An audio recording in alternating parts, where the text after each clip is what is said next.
Assalamualaikum warahmatullahi wabarakatuh. Selamat datang di kelas Ekonomi SMA Al-Uswah Surabaya. Ekonomi mudah dan berdaya guna. Pada video kali ini kita akan belajar lanjutan dari video tentang perdagangan internasional sebelumnya. Nah, ini ya. Sebelumnya ya, yang terakhir kita bahas ini adalah tentang kurs mata uang asing ya, atau kurs valuta asing. Nah, coba di sini kita ambil salah satu contoh ya. Kita saat ini sedang menghadapi pandemi COVID-19 ya, di mana efeknya ada sangat banyak sekali ya, terutama di dalam perdagangan internasional. Nah, coba kita simak bagaimana nilai tukar dan hubungannya dengan COVID-19. Pada tahun 2020, nilai tukar rupiah terhadap dolar Amerika Serikat terus-menerus melemah. Nah, di sini dilihat dari data pada bulan Januari 2020 hingga April 2020. Nah, coba diperhatikan ya. Pada 1 Januari 2020, nilai tukar rupiah terhadap dolar adalah 13.961 rupiah. Kemudian terjadi kenaikan pada tanggal 1 April, di mana di sini ya posisi rupiah menjadi sangat melemah ya. Kita sudah mengalami krisis ya, yaitu pada tanggal 1 April 2020 nilai tukar rupiah pada saat itu adalah 16.345 ya per dolar Amerika Serikat, hingga pada 4 April 2020 kenaikan nilai tukar rupiah menyentuh titik tertingginya di angka 16.825. Dan selama 2020 kita merasakan resesi ekonomi ya, dan ini dapat kita lihat dari data ya, ternyata posisi nilai tukar rupiah juga terdepresiasi. Nah, coba kita perhatikan kembali ya, di sini ada data nilai tukar rupiah ya pada bulan Februari di sini ya sampai Mei 2020. Nah, ini ya. Kita dapat melihat fluktuasinya ya, dari mulai bulan Februari 14.000, kemudian terdepresiasi sangat rendah sekali di bulan Maret ya, ini ketika kasus COVID-19 bulan Maret ini ya, ini masih awal-awal ya, langsung nilai tukar rupiah sangat jatuh ya, kemudian mengalami penguatan ya walaupun tidak banyak ya, kemudian di sini menunjukkan adanya penguatan kembali ya, apresiasi nilai tukar rupiah. Nah, di sini mulai walaupun jumlah Covid juga semakin meningkat, tapi di sini dapat kita lihat adanya perbaikan ekonomi, di mana kondisi ekonomi dapat diantisipasi ya terkait bagaimana dampak dari COVID-19 tersebut. Nah, bagaimana upaya pemerintah dalam menstabilkan nilai tukar rupiah? Nah, ini ada beberapa ya kebijakan yang diambil oleh pemerintah. Di sini ada BI 7 days ya pada bulan Februari dan Maret 2020 sebesar 25 bps ya. Kemudian memperkuat intensitas triple intervention, memperpanjang tenor repo SBN hingga 12 bulan, menyediakan lelang setiap hari untuk memperkuat pelonggaran likuiditas, menurunkan giro wajib minimum rupiah bagi perbankan ya yang melakukan kegiatan pembiayaan ekspor impor. Ini ya, jadi cadangan kas perbankan dikurangi ya bagi perbankan yang memfasilitasi kegiatan ekspor impor. Kemudian melakukan pembiayaan kepada UMKM dan atau sektor-sektor prioritas yang lain. Kemudian menurunkan giro wajib minimum falas dan perluasan jenis underlying transaksi dalam transaksi DNDF bagi investor asing, serta menurunkan biaya SKNBI dan akselerasi elektronifikasi bantuan sosial. Nah, selanjutnya kita akan belajar tentang neraca perdagangan. Nah, neraca perdagangan ini adalah pencatatan ya secara sistematis bagaimana aktivitas perdagangan ekspor impor ya barang dan jasa. Nah, di sini ya, baik itu neraca perdagangan yang positif ya maupun negatif. Nah, kalau positif artinya ekspornya lebih dari impor. Kalau neraca perdagangannya negatif, impornya lebih besar dari ekspor, kebalikannya. Nah, ini ya, neraca perdagangan memiliki peranan yang sangat penting di dalam neraca pembayaran. Jadi memang neraca perdagangan ini adalah salah satu bagian dari neraca pembayaran atau balance of payment. Nah, selanjutnya kita akan belajar yuk neraca pembayaran. Tadi kita sudah membahas tentang neraca perdagangan yang merupakan salah satu komponen dari neraca pembayaran. Nah, kalau neraca pembayaran sendiri ini adalah catatan yang sistematik tentang transaksi ekonomi internasional antara penduduk suatu negara dengan penduduk negara lain, dan ini akumulasi keseluruhan. Nah, ini ya. Jadi memang hal utama ya di dalam menghitung neraca pembayaran ini adalah keseimbangan antara arus masuk dan arus keluar. Nah, ini ya. Jadi ketika seluruh komponen dalam arus masuk dan arus keluar dijumlahkan, nilainya haruslah 0. Tapi biasanya memang jarang ya kalau 0, biasanya ada ketidakseimbangan baik itu positif maupun negatif ya, surplus atau defisit. Apa tujuan dalam penyusunan neraca pembayaran? Yang pertama, mengetahui peranan sektor eksternal dalam perekonomian suatu negara. Nah, di sini di dalam neraca pembayaran ya, kita dapat melihat jumlah permintaan produk domestik ya, baik itu oleh penduduk atau sebaliknya. Nah, ini ya, semakin besar permintaan terhadap produk domestik oleh bukan penduduk, nah di sini dapat tercermin dari nilai ekspornya. Nah, ini ya. Kemudian yang kedua, dapat mengetahui aliran sumber daya antar negara. Nah, ini ya. Jadi dari sini ya kita dapat melihat apakah negara tersebut merupakan negara pengekspor barang atau modal atau justru malah menjadi negara pengimpor barang atau modal. Bagaimana dengan Indonesia? Nah, coba kalian cari ya, kira-kira Indonesia masuk kategori yang pengekspor barang atau modal atau lebih pada pengimpor barang atau modal ya? Oke, silakan kalian jawab di kolom komentar. Kemudian yang ketiga yaitu mengetahui struktur ekonomi dan perdagangan suatu negara. Ya, jadi ketika kita membaca neraca perdagangan, kita dapat melihat aktivitas ya ekspor dan impor yang lebih terlibat di dalam sebuah negara ya. Nah, ini ya. Dapat kita ketahui juga ketergantungan sumber pendapatan nasional dari hasil ekspor. Nah, di sini apakah hasil ekspor tadi ya bisa jadi ekspornya banyak di bidang pertanian kah, atau sektor migas kah ya, atau yang lain. Nah, ini ya. Dan ini sangat penting ya untuk melihat kebijakan perdagangan internasional selanjutnya.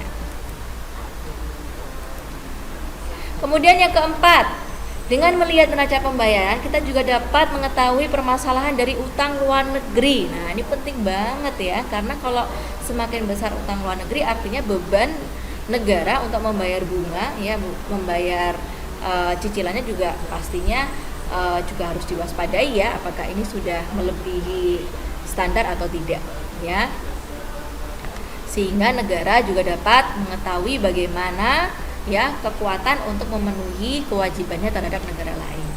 Kemudian yang kelima, dapat mengetahui perubahan posisi cadangan devisa suatu negara. Nah, ini ya, devisa ini kalau semakin banyak impor maka devisa kita akan berkurang.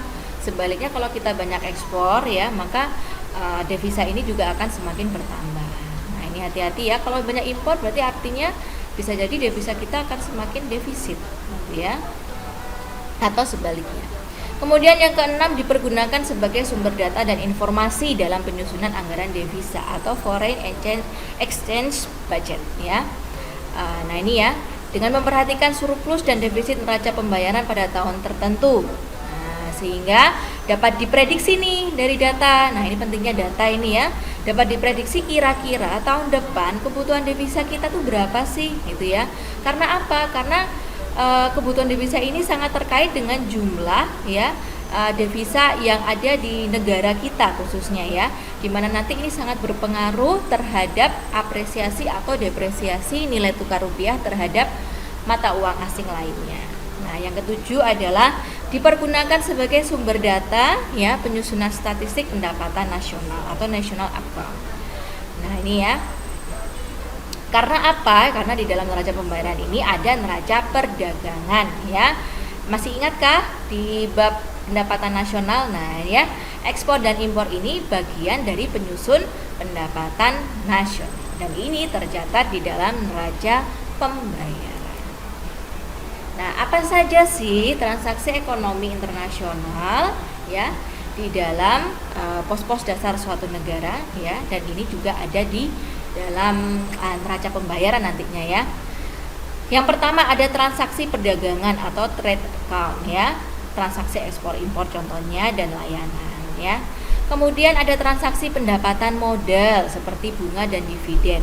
Transaksi unilateral ya, seperti hadiah, bantuan dan transfer unilateral. Jadi kalau transaksi unilateral ini tidak ada imbal jasa ya. Jadi biasanya memang hanya satu arah. Kita misalnya dapat hibah dari Jepang ke Indonesia gitu ya, maka kita tidak perlu membayar kembali kepada Jepang. Nah, ini yang disebut dengan transaksi unilateral. Biasanya kalau transaksi perdagangan atau pendapatan modal ini masih ada saling balas jasa gitu ya, saling balas kepada negara lain. Nah, kemudian ada transaksi investasi langsung atau direct investment. Seperti contohnya penjualan, pembelian saham. Nah, di sini ya. Makanya kalau kita perhatikan di pasar modal ya, di bursa efek kita ya, kalau kalian lihat ya, posisi dari investasi asing ini juga prosentasenya cukup besar. Makanya kemarin ketika COVID-19 pertama kali muncul di Indonesia, betapa banyak sekali arus dana yang keluar ya, khususnya dari pasar modal ya. Karena apa? Karena banyak investor asing yang menarik dananya ke luar negeri. Ini ya. Kemudian ada transaksi utang jangka panjang atau long term loan ya, dimana utang jangka panjang ini utang luar negeri ya tentunya, jangka waktunya lebih dari 1 tahun. Nah, bisa lewat obligasi. Makanya kalau kalian pernah mendengar negara misalnya menjual surat utang negara, nah ini juga bagian dari obligasi.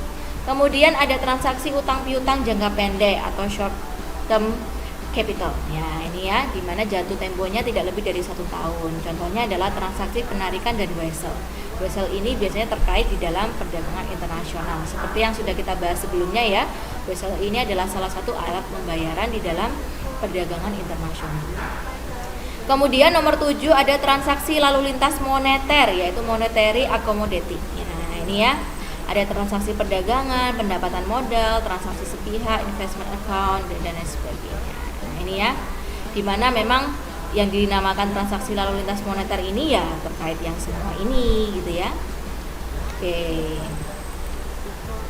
Nah, coba kita perhatikan. Nah, di sini ya, pos-pos yang akan menjadi pos debit atau pos yang dikredit dalam neraca pembayaran.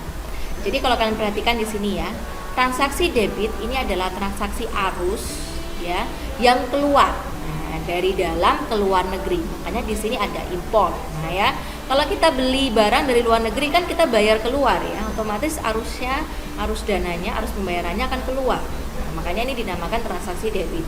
Kemudian di neraca jasa ada pembayaran jasa penduduk luar negeri, di neraca hasil modal ada pembayaran bunga dan dividen, di neraca modal ada kredit yang diberikan kepada luar negeri dan pembayaran cicilan hutang, dan yang kelima di neraca utang piutang ya ada pembelian obligasi dari luar negeri. Nah di sini ya, jadi memang di neraca pembayaran ini ada banyak neraca jenisnya di sini ya, neraca barang, jasa, hasil modal, neraca modal dan neraca utang piutang. Sebaliknya dari transaksi debit, untuk transaksi kredit ini artinya arus pembayarannya masuk ya dari luar negeri ke dalam negeri. Maka dari itu yang termasuk transaksi kredit di sini seperti ekspor barang, penerimaan jasa dari penduduk luar negeri, penerimaan bunga dan dividen, kredit yang diperoleh dari luar negeri dan penerimaan cicilan utang, dan juga penjualan obligasi ke luar negeri. Sehingga arus kasnya masuk gitu ya. Nah, coba kalian perhatikan di sini contohnya ya. Di sini ada contoh neraca pembayaran yang sederhana. Nah, di sini ada pasiva ya, di mana pasiva di sini adalah transaksi debit ya, arus keluar. Kemudian aktiva di sini adalah transaksi kredit, yaitu arus masuk ya, arus pembayaran masuk. Berarti kalau kita lihat di sini ya, kalau dilihat dari pasiva dan aktivanya seimbang ya, berarti kosong di sini ya, neraca pembayarannya seimbang.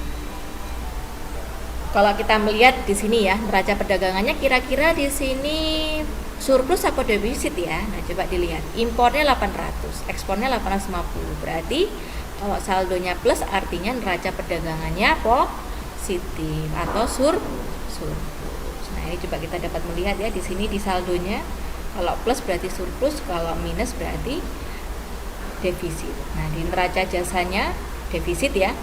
Nah, ini juga dapat menjadi data yang sangat penting ya untuk kebijakan tahun depan ya. Biasanya kebijakan selanjutnya, oh ternyata misalnya penerimaan jasa di neraca jasa ini kok defisit ya, berarti apa yang harus dilakukan? Misalnya menambah ekspor di bidang jasa gitu ya.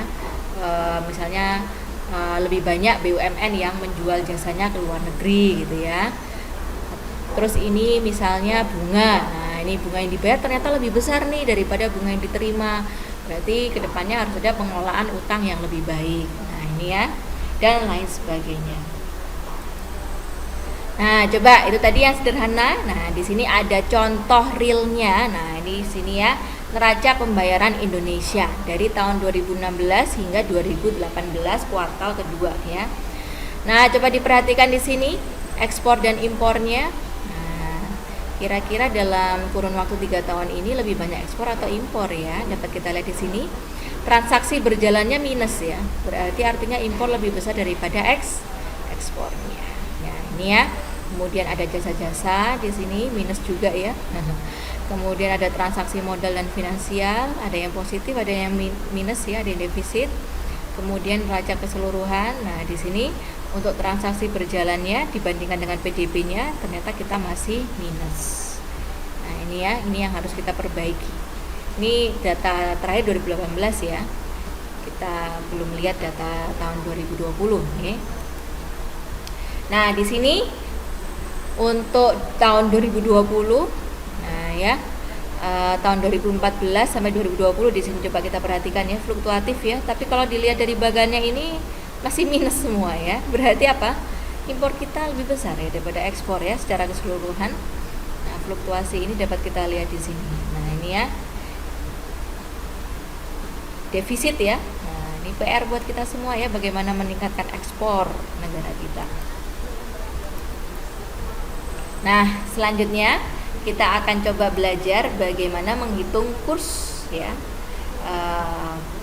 Mata uang asing ya. Misalnya kalian punya uang dolar gitu ya, atau kalian punya valuta asing, kemudian kalian jalan-jalan ke luar negeri, kira-kira gimana sih cara perhitungannya supaya kita dapat memahami bagaimana pertukaran mata uang itu ya.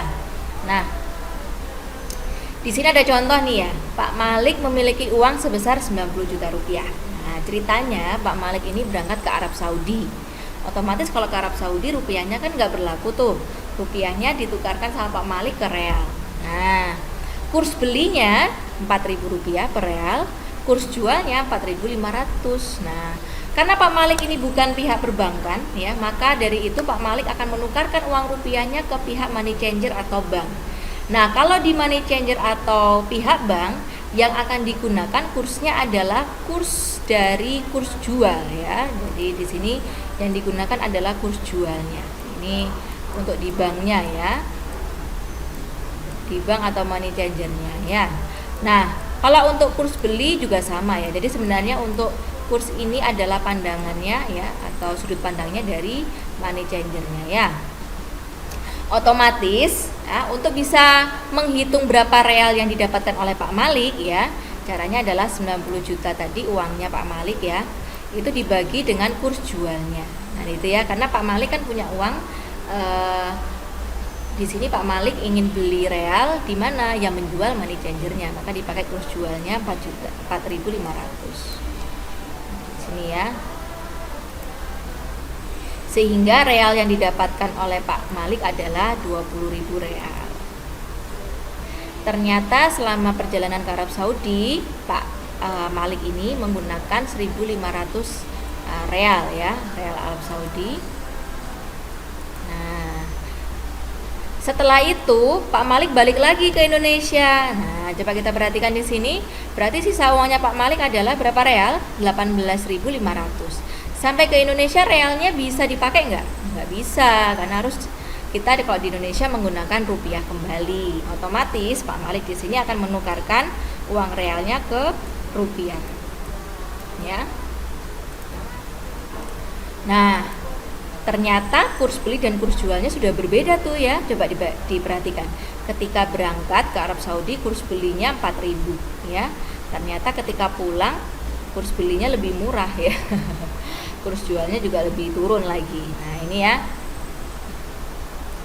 Otomatis bagaimana caranya untuk bisa menentukan berapa rupiah? Nah, di sini yang digunakan kalau tadi pada berangkat ke Arab Saudi ya Pak Malik menggunakan kurs jual, maka kalau balik ke Indonesia Pak Malik ini kan punya realnya, posisinya menjual. Kemudian posisi banknya di sini membeli realnya Pak Malik. Nah, maka membeli di sini ya. Maka dari itu yang digunakan adalah kurs beli. Sehingga nanti 18.000 ini ya, 18.000 ini tadi akan dikalikan dengan 3.500 kurs belinya. Sehingga kalau di total perkiraan uangnya Pak Malik adalah 64.750.000 rupiah. Terima kasih atas perhatiannya. Semoga penjelasan materi kali ini dapat dipahami. Wassalamualaikum warahmatullahi wabarakatuh.